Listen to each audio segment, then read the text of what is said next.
दादी, दादी देखो आज मैंने ड्राइंग बनाई है। अरे वाह, मेरा पोता तो पेंटर बन गया। कितना सुंदर चित्र बनाता है तू। आज मैं तुझे तेरे पसंद की एक नहीं, दो दो आइसक्रीम खिलाऊंगी। हाँ। तभी वहां दीपा भागती हुई आती है। दादी, दादी देखिए, मैंने तो गोलू भैया से भी सुंदर ड्राइंग बनाई है। मुझे कितनी आइसक्रीम खिलाओगी? अच्छा, तो तुझे लगता है तू मेरे गोलू से अच्छी ड्राइंग बनाती है? जरा दिखा तो। ये ड्राइंग बनाई है तूने? अरे इतनी गंदी ड्राइंग तो आज तक मैंने नहीं देखी। चल भाग यहाँ से, बड़ी आई ड्राइंग वाली।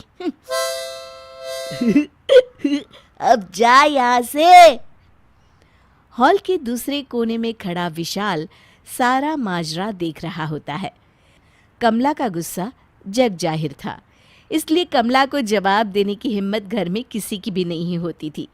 फिर एक दिन कमला बाथरूम से नहाकर बाहर निकलती है कि तभी जमीन पर पड़े खिलौने देखकर, अरे ये खिलौने यहाँ बाथरूम के सामने किसने बिखेर रखे हैं?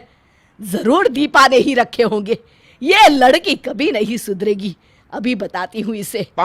दीपा, अरे ओ दीपा, जरा यहाँ।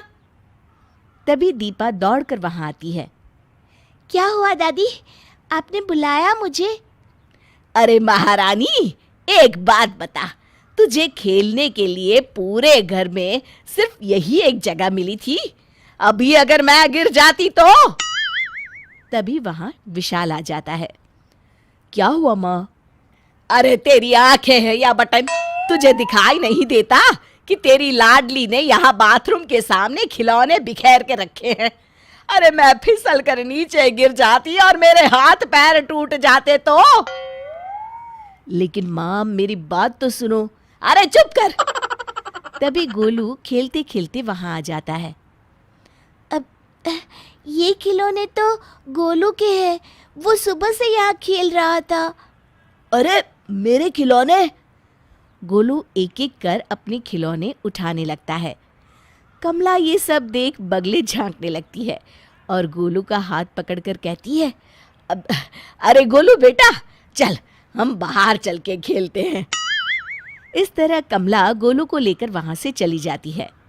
विशाल की नज़र अपने पिता पर पड़ती है और वो बिना कुछ कहे अपने कमरे में चले जाते हैं। अपने पिता की इस चुप्पी पर विशाल दांत पीस के रह जाता है और वो अपने पिता को उनकी गलती का एहसास दिलाने की ठान लेता है। अगले दिन विशाल एक सूटकेस लेकर अपने पिता के पास जाता है और उनके पैर छूते हुए कहता है, चलता हूँ पिताजी, आशीर्वाद दीजिए। अरे अचानक ये सामान लेकर कहाँ जा रहे हो? मैं ये घर छोड़कर जा रहा हूँ। क्यों बेटा, क्या हुआ? तुम अचानक घर छोड़ने की बात क्यों कर रहे हो? देखिए पिताजी, सीधी सी बात है, मैं सारा दिन ऑफिस में काम करता हूँ। मेरे पीठ पीछे मेरे बच्चों के साथ इस घर में किस तरह का भेदभाव किया जाता है, कल से मैं सब देख चुका हूँ। इस घर की कोई बात आपसे भी तो छुपी नहीं है, सब कुछ आपकी आंखों के सामने होता है। मुझे और कुछ ज्यादा कहने की जरूरत नहीं है, आप खुद ही समझदार है। चलता हूं मैं। इस तरह विशाल अपने बच्चों को लेकर वहां से चला जाता है। शाम को कमला शॉपिंग करके घर वापस आती है। गोलू बेटा, अरे ओ गोलू बेटा, जल्दी यहाँ देख, मैं तेरे लिए बाजार से कितनी अच्छी अच्छी चीजें लेकर आई हूँ। तभी वहां विशाल के पिता आते हैं। किसे आवाज दे रही हो? अब इस घर में कोई नहीं है, सब चले गए। क्यों जी, कहाँ चले गए? तुम्हारी रोज रोज की आदत से तंग आकर विशाल दोनों बच्चों के साथ हमेशा के लिए ये घर छोड़कर चला गया है। एक बात याद रखना, ये सब तुम्हारी वजह से हुआ है। अब बैठकर इस घर की दीवारों पर अपनी धौंस दिखाओ। कमला अपनी गलती के लिए सर पकड़कर बैठ जाती है। शिक्षा, बेटे और बेटी में कभी भेदभाव नहीं करना चाहिए।